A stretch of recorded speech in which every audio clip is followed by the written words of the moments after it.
If you like the video, make sure to like, subscribe, and comment. For more videos like this. What's the creepiest thing someone has ever told you? When I was at university, during the summer I go back home and work on farms, mostly picking up hay. Every year there'd be different workers. Some good, some bad. Some, well, one downright scary. This one bloke had been in the mongrel mob, a gang in New Zealand which tends to attract the absolute scum of society. He, though, wasn't too bad a chap. Quite funny and hardworking. Just what you want on your team when you're spending 10 hours a day picking up hay bales. One day, I was driving the truck to another farm with him riding shotgun. We started talking about one of the other workers. I knew him from uni and he had come up for the work on my suggestion. At uni he seemed a decent sort. But he soon showed his true colors of being a useless, racist poss. I was complaining about the useless prick, apologizing for being responsible for him being there. I jokingly suggested maybe we could arrange a farm accident. Tractor back over him, a stack of hay bales collapse on him. That sort of thing.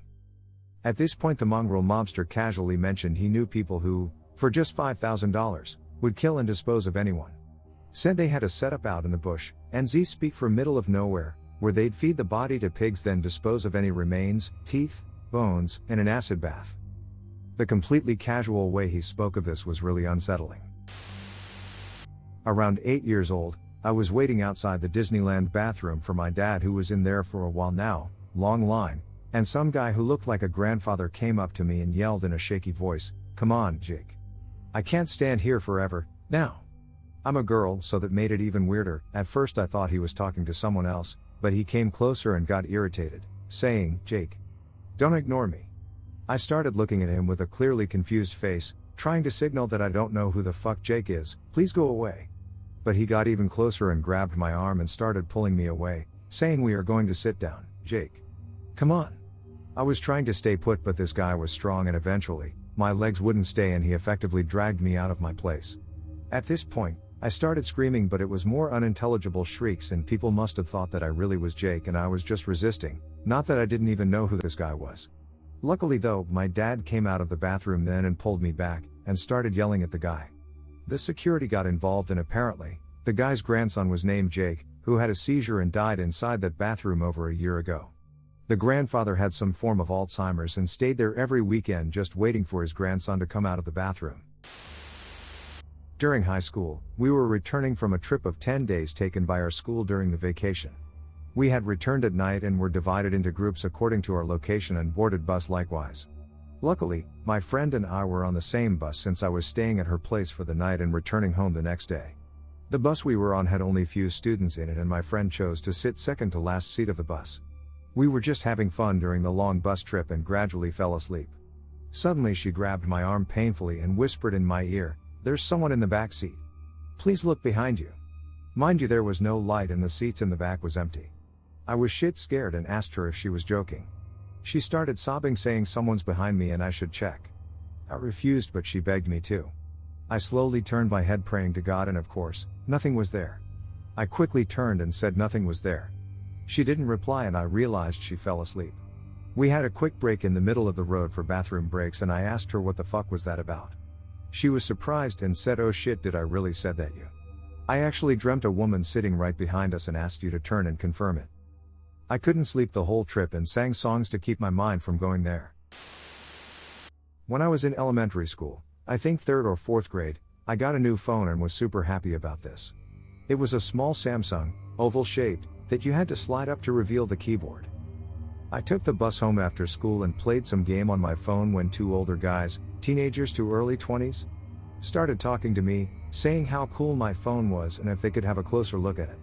I very proudly handed them my phone and after a couple of minutes they gave it back to me and I went off the bus because I arrived at my stop. My parents were divorced and I spent the weekend at my dad's. I had my dad's contacts saved with his number and email address. Suddenly my dad, sitting in front of his PC, called me over to look at something. It was an email, sent to his account, directed at me talking about how they met me in the bus and that I was so nice and fun and if I would like to meet them again.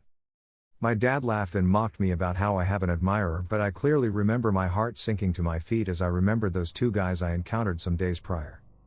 Some pedophile sent me an email to my dad's account, trying to meet me again, and my dad mocked me for having admirers. I clearly remember feeling so vulnerable and hurt, and I am still traumatized by this. I have a neighbor who lives on the same floor as me, and his apartment is right next to mine. He's like 70 plus and blind, and every now and then he enjoys walking down the hall, while feeling the walls around him, because he has no strength to actually go outside anymore. Last year in August, I was locking my apartment door, getting ready to leave and meet a friend, when I noticed him walking slowly down the hall towards me. I politely said hi to him as usual. As I fumbled with my keys, he approached me slowly, leaned in and started fondling my butt. I took a step away in shock, but he came after me and said, "Let me kiss your sigh." I felt my blood freeze. I then said in disbelief, "What the hell? You should be ashamed." But he replied by repeating the exact same phrase. I pushed him away and left quickly. I still live here, he still takes strolls on the hallway. I have told a few friends, but not my landlord or any authority, because I'm sure they won't take me seriously or say something like, "Don't mind him, he's old and senile, he doesn't know what he's doing." My friends were concerned though and asked me if I was okay. I wasn't. One morning I woke up my 5-year-old son to get ready for kindergarten. Still half asleep, he asked me, "Where is Banjo? When are we going to look for him?" This completely creeped me out. Banjo was the name of our family dog, a bull terrier that we had on the farm when I was still a pre-teenager. One day, this was 1970, there was a flash flood in our area and my little brother was stuck in the middle of the raging river on a rock. Banjo jumped in the water, he loved swimming, to rescue my brother, but he got swept away by the powerful current, and we never saw him again. I also clearly remember seeing 2 cows being swept away by the water. My brother had to stay on that rock for a full 11 hours before the water was safe enough for a boat to cross to get to him. My brother was distraught about our dog having been presumably killed by the flood. Only 2 years after that incident, my brother was killed while cycling on the rural road when a speeding vehicle passing a truck on the wrong side of the road hit him from behind. I have never told my son about Banjo. There's no way he could have known that name. My son has been acting in ways that remind me of my deceased brother. They have the same favorite color, they like the same food, they both like to sing. I can't help but think that the soul of my brother migrated into my son somehow. I have been waiting for this.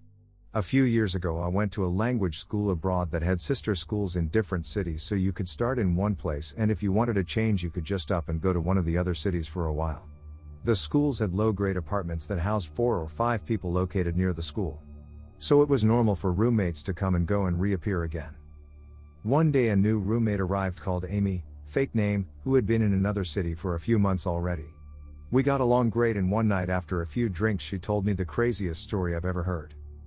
In the previous city one of her roommates kept to himself, didn't interact with them, ordered takeaway and ate alone in his room. Each to their own. He went away for 2 weeks for reasons unknown to Amy, he just mentioned when he would be back to another roommate and went. This happened to coincide with a heat wave. After a couple of days there was a bad smell coming from his room. A couple days more they agreed they are going to have to go in and get rid of whatever it is, because it's overwhelming. They open his room, dodgy frame allowed them to jiggle the door open, and an insta-retch smell hits them. Against a wall is every takeaway carton from months of daily meals stacked up, but they're clean. Rinsed clean, not just empty. They aren't the source. After a brief search they find a boot nearby. Inside the boot is filled with pieces of cooked chicken. It looked like he was getting chicken stews or curries or similar every day and had licked the sauce off these pieces and stuffed them into a boot. WTF, right? So they chucked the chicken, wrapped the boot in several bags and put it back where they found it. A couple of days later it's clear the smell is still getting worse. They have to go back. So in they go. They look around for the other boot, obvious suspect, but when they find it it's chicken free. They are going to have to dig a little deeper. Under the bed was something large in black bags and it definitely was the source of the smell. They pull the whole thing out from under there into the center of the room, it's heavy. They all stood for a moment trying to register what it was. It was roughly person-shaped, made of black bags with tape used to create the neck and to attach the arms and legs. Amy noticed a small split in the bag at the joint of the legs, but it didn't look accidental as the split was reinforced with more tape. She leaned closer to see what was in the bag. It was more cooked chicken, a lot of cooked chicken. Then it all fell into place. The boot was a homemade fleshlight, this thing was the next level up. Ruben was his name. My wife, girlfriend at the time, and I had to travel to San Antonio for my PRK/LASIK surgery. When we arrived in town, we found out our initial hotel plans fell through and we had to find a last-minute motel to stay at.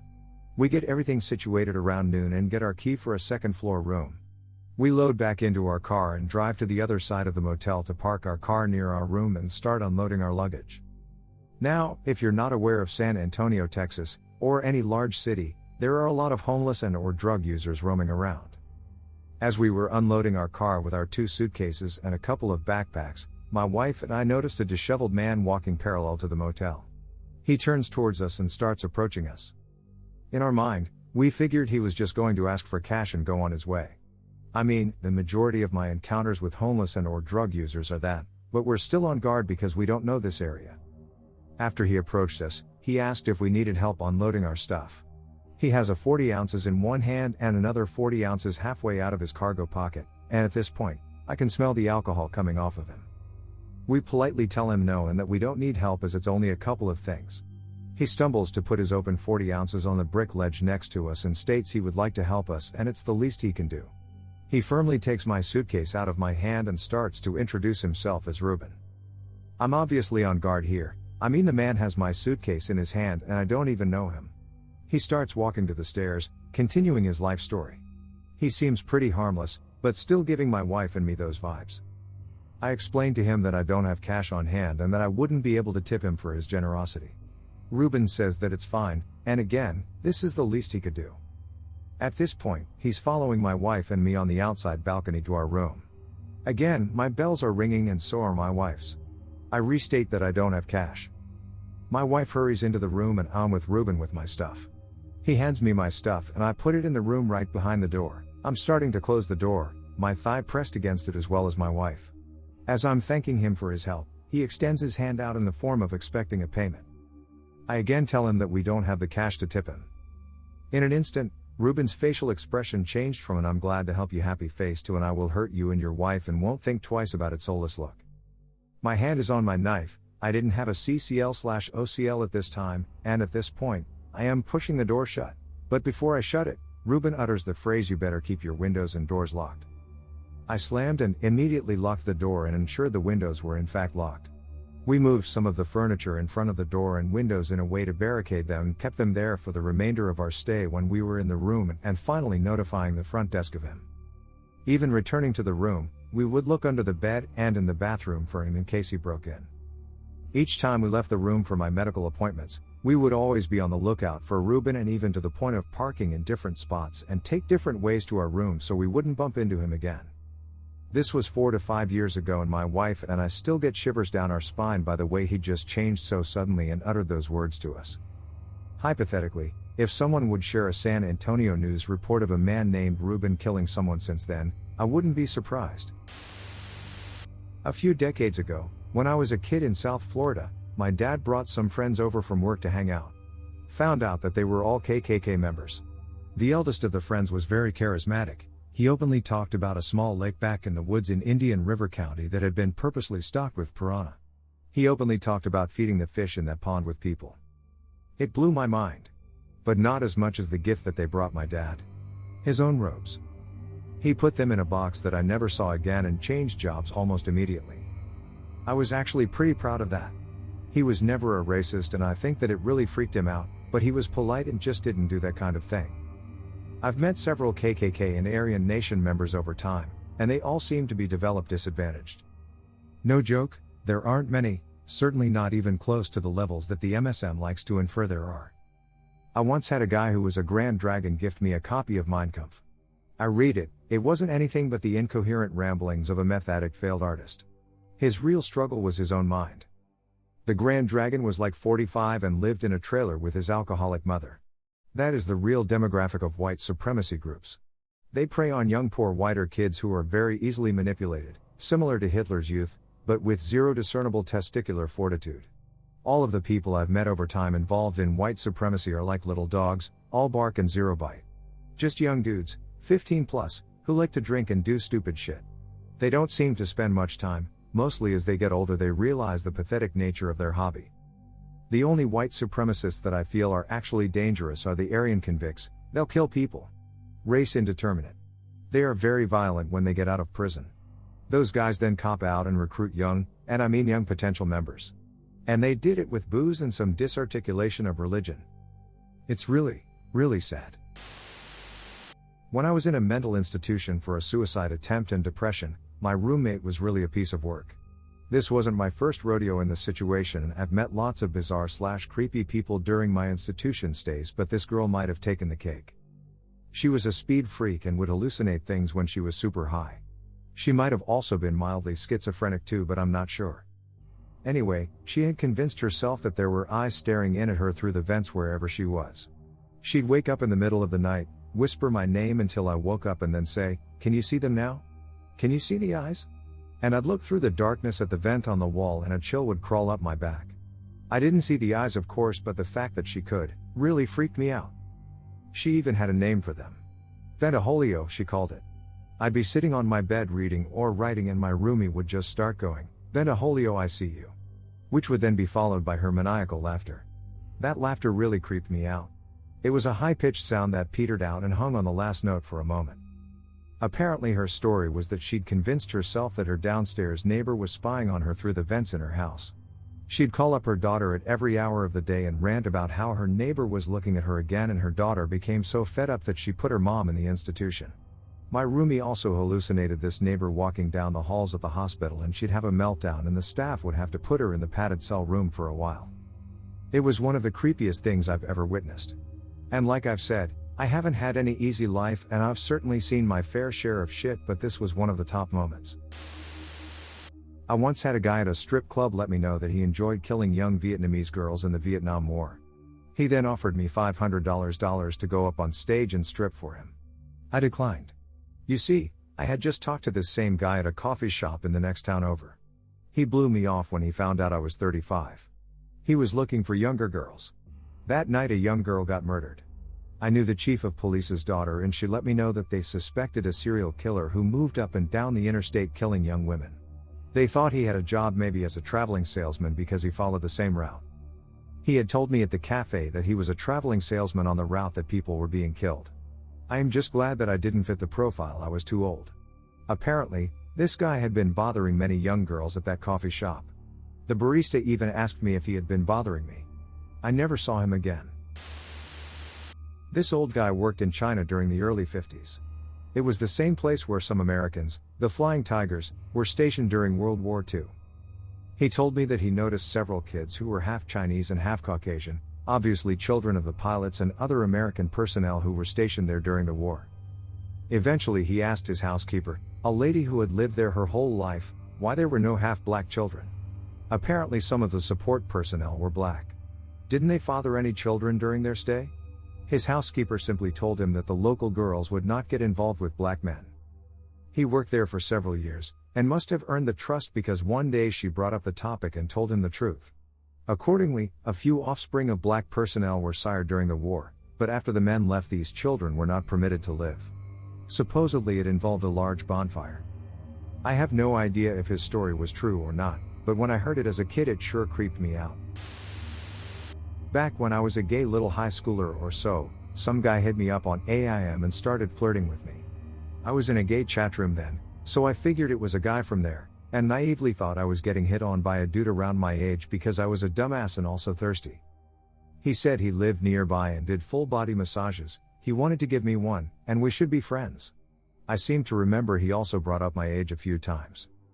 Thing was, he was super cagey when I pressed him for details. How old was he? Oh, it didn't matter, did it? After all, according to him, we were friends. After more pressing, he finally admitted to me, a kid who was around 15 or so at the time, that he was in his 40s. Blocked. Several years later, on my birthday, I get a happy birthday email from a strange address. I asked who it was and how they knew it was my birthday. He called me dear boy, said I just seemed so nice that he wanted to wish me a happy birthday, and that he'd leave me be. No idea where he saw me being so nice or how he knew my birthday or email address. But he sure did talk like the first guy. And it probably was him. I was at an old country buffet and I went to go to the bathroom. I must have been 10. As I took care of business and walked out, you had to walk through a hallway that leads back to the restaurant. Well, there was someone blocking the way. An older woman was staring right at me and she had gray hair, gray eyes. She looked like something out of a horror movie like The Nun, and she told me, "Hello young man, hey. A demonic voice, I took it as. I was absolutely terrorized and felt trapped. I thought she was gonna kill me. I told her hi, and you could hear the fear in my voice. I guess she didn't care. Anyway, I guess my balls were huge because I knew I had to get the hell out of there and I couldn't go run back into the bathroom, or I thought she would just follow me and kill me there, so I charged at her and hugged the wall last minute and ran back to my table. She didn't touch me or anything like that, but dude, I almost pissed myself even after I used the bathroom. I'll never forget this. I'm 23 now. I was a prison newspaper editor in Western Australia, where they couldn't sentence a person to over 20-year sentences, so to get around that for the most heinous cases they introduced a system called governor's pleasure, or the key as it was commonly known as before some changes were made, was a system that was reserved for the most heinous of offenders, was utilized for a serial rapist murderer named David Burney. Long since gone to hell or wherever pure evil goes when it dies.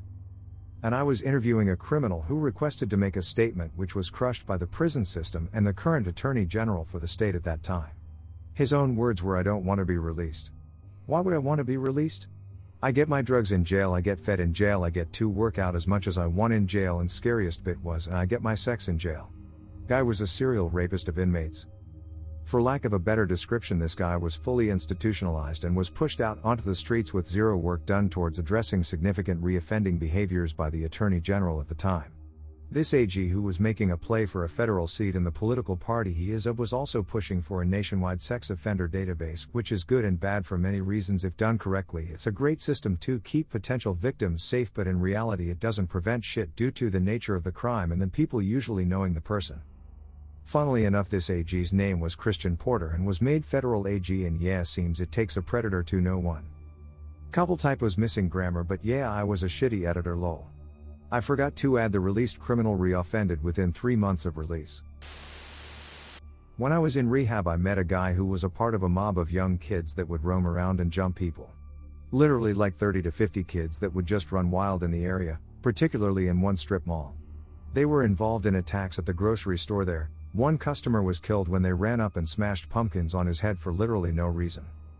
He was my roommate in rehab, and he told me the story of that incident, which I already knew about from the news, and how he had beaten someone to death with a baseball bat during one of those jumpings. That's the creepy thing. He told all sorts of lies in there, but I could tell by the way he was relishing in the story that this sick was reliving it as he told it to me. I didn't want him in my room, I didn't want him around me. He made me sick. A few days later I got my wish.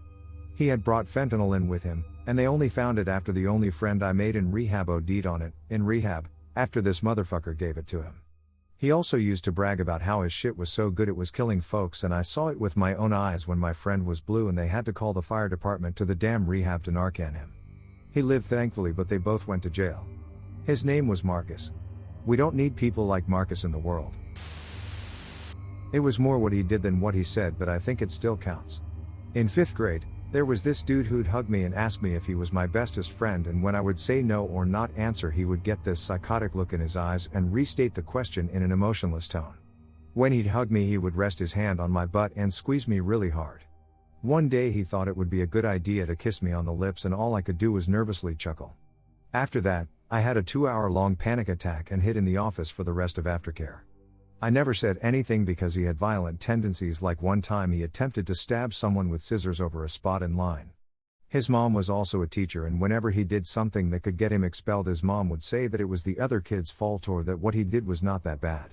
Now that I really reopened that wound, I realized that I was intimidated and coerced into submission, and it makes my heart race just writing this. I don't know why, but I just fear he'll see this and attempt something when we go back to school. This actually happened today, but just read because there happens to be an interesting twist. I got a party invitation on Xbox from my best friend, so I told her I'll join in a few minutes because I had to do the dishes before that. Once I finished them, I walked back into my room and joined the party, and I heard her talking to her sister. Not sure if it was her sister, but that is what I'm assuming. Anyway, I say hi and she hears me and continues talking to her sister, or whoever, and I remember I heard her say something like, "I swear to God if he even fooing touches her again," and I asked what was happening. Note that this isn't even the disturbing part. The father and mother have a very bad relationship, so I thought they got in a bad fight or something, but I was hoping they didn't, Then she suddenly and very seriously goes, Araya, can I tell you a secret? I have to say it quietly so he doesn't hear.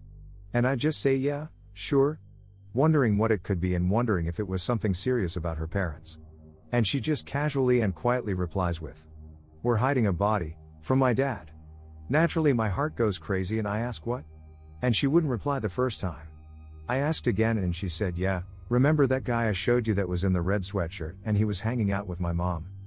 I think to myself about him for a moment. About Bruce, and then she tells me, yeah, we're hiding Bruce from my dad, lol, he's hiding from him so they don't fight, and I acted cool about it, but for real I thought he died. I was walking home from school and I was like 12 at the time, and there was a person walking on the other side of the road about 50 feet down. I was looking down at the street so I didn't realize him till he was already that close. But he crosses the road to get on my side like 30 feet away from me. At this point I'm able to get a good look at his face, and he had long oily hair and a scruffy kinda trashy neck beard. I've never seen him before and I live in a small town. When we finally cross paths I'm weary and on edge. But I can see him staring at me. But once he gets like 15 feet behind me he stops and turns around at me. I try to act like I didn't see him, but then he says, you are very cute, you should come home with me. After that I go into a complete sprint, and once I was at my house I realized he didn't chase me or even attempt to come after me. I go inside and lock the doors and then wait till my parents get home and tell them what happened. They call the cops and they show up and ask me what he looked like and exactly what he said. All they did was take a report and I never heard anything about it again. But it was safe to say my parents never let me walk home again. Okay, was 16 working under the table for cash at a restoration company. My uncle worked there with me. He was super protective. Which was amazing. I got lots of attention being 16 and pretty working for a restoration company with a bunch of lazy weirdos. My uncle unfortunately wasn't at the shop this time. One of the employees, well, call X. Me, R. X decided to start talking to me in the mornings when I was cleaning the coffee bar after the employees made a mess before heading out for the day. Was pleasant the first few weeks.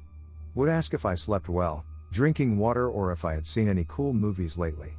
One afternoon X came back to the shop to clean out work truck before clocking out for the day. X came to me mid-sanding of my last box and asked if I'd help. I said sure, let me finish this up and clean up my project. I walk out to the back and X is having a smoke. So I start unloading the bottles of paint and drop cloths. X finishes and starts helping. I leaned over the side of the truck for a bottle and couldn't reach. X was scraping paint off the bed with his box blade. So I got on the tire and leaned over to grab the bottle, and X says, hey R, you know what I look for in a woman? Blade in hand asking me this. X says, bows and teeth. In my head I'm like, what the f? X gets closer to me, slightly pointing the blade at me. X says slower and almost whispering. Bows and teeth. X is a major drug addict. X was recovering when X told me this. I cannot stand people touching my elbows now. My teeth are not touchable, I think bite. X disappeared after being fired for doing heroin and drinking on the job. My dad ended up working for the company and had to clean the work truck, and they found piles of that crap in the truck, and let me tell you, I hope I never ever see this person ever again. I got one. During my childhood, I used to live with my aunt and grandma in a suburban area. At that time, I was 7 to 8 years old and was playing with Legos, my pillow and blanket, and other random stuffs. During the period, I really loved Patapon and Final Fantasy Tactics. So I would kinda set up this huge battle between the two, using Legos as the characters, pillow and blanket as the map border, and other random stuff as other terrain/buildings. One afternoon, I was usually playing in my bedroom because it is the coldest part in the house, and my back against the wall. When I heard PSSST multiple times behind me, which at the time was strange because my aunt and grandma just recently go outside to buy something satinda in a small store where you can stuffs like chips, toothpastes, candies, etc., across the street. I can see them buying stuff and chatting with the old lady there. So, I think it was weird to hear Sting behind me. So I just kept playing again. And all of a sudden I heard this very almost whispery voice, Wag Kang Leeling Gon, don't look behind you. And I just froze. I feel my body frozen in fear, and I just kept looking at windows so I can see my grandma and aunt still at the tindahan. I don't know how long I was sitting on my bed frozen, so when I saw my grandma and aunt walked back, I ran as fast as I could, knocking down my grandma's big Chinese vase, which broke BTW in the process, and I was crying hard. I still remember it because of the scar I got when I knocked down my grandma's vase in the process, and I almost got scolded because the vase was rare. When I was about maybe 15, me and my mom were renting an apt. The landlord lived next door to us. Landlord was always a really odd lady, etc. Def a druggie also, her husband was too. I'd say late 50s would be my guess. Well anyways, they never really maintained the property, so my mother fell through the stairs and whatnot. So she sued. Landlord started acting super creepy during the whole process of us finding a house, etc. A few days before the court proceedings she texted my phone, not sure how she even had my number. And full-blown professed her love for me. Liking creepy AF as I was legit a young kid. At the court case she even lied to the judge by telling them she forged my mother's sig to change up the lease without her knowledge. Because she wanted to get us to pay all of the building's electric, water, etc. I then also showed the judge the text MSGs from her harassing me stating how she didn't want me to leave and wanted to be with me, just weird fucking shit too. Still have him to this day on the old phone. After that they issued a restraining order, never saw her again. But she did try to find us, as we would get forwarded mail sent to our new place, which was about an hour away in a diff town. I'll never forget how creepy it was. So much shit happened there, it's just a time I will never forget. So I have very limited information, but I swear I'm transmitting the facts as I was told. So this cute, smart, and talented sorority member from my university traveled to Spain for an extravagant spring break. On the last day there, she and her friends were at a club and she was confronted by a man who was charming and flirtatious. Throughout the night they made out, and whilst she was quite intoxicated, this guy was putting all he's got into getting this girl out of the club with him. Luckily, these girls had designated a friend to remain sober. The friends witnessed what was happening and suggested to the friend that she was too drunk and they should just go home and relax. End of story with the dude? They were returned to the US either the following day or later that same day. After a few days, the girl who'd been in contact with the male from the club developed a rash around her mouth, and irritation inside her mouth and throat. It was reasonably bad that she went to the ER. Eventually, as doctors were filing in and out, the local FBI asked to question her. They stated the severity of the situation and then continued that the rash and symptoms she's experiencing can only be caused by direct contact with a deceased body. Obviously, this girl was in shock and declared she had not smooched any corpses. I guess this rash is significant enough to trigger an international manhunt. They interviewed her for hours to determine how she might have caught this. Eventually, actions via Interpol and a Spanish national investigation led to the guy she'd kissed at the club. He'd had multiple dead women in his house when he was arrested. She was actually very close to going home with him, but her sober friend intervened and reminded that they were supposed to leave rather early the next day. When I was a teenager, my best friend lived across the street from me. Back in the day, everyone left their doors unlocked and you'd knock and walk in. It went over to her house and done just that. Her dad was in the hallway and said, "Oh, Claire's not her real name. Up in her room, just go up." Goes up to her room and I thought she was having a laugh hiding from me. I turned around and her father was right behind me. I asked him where she was. I was getting really nervous because I just didn't like the serious look on his face. He didn't answer me but really forcefully pushed me on her bed and said, "Do you like that?" I stood up quick and he'd done it again but had this evil smirk on his face. I was terrified but I got up and pushed him against the wall and bolted down the stairs and home. Had always been the friendly best mate's dad and I still cannot forget the evil look on his face in her room. I never went to her house again, still remained friends socially, and to this day I have never told her what happened. I suppose it's the creepiest thing that's happened, not necessarily the creepiest thing said. This guy came up to me while I was having a smoke a few weeks ago. I don't smoke inside. So I am at the front of the apartment complex because I don't want the smoke to waft into any open windows of my neighbors. I'm minding my own business and I hear someone talking in the distance.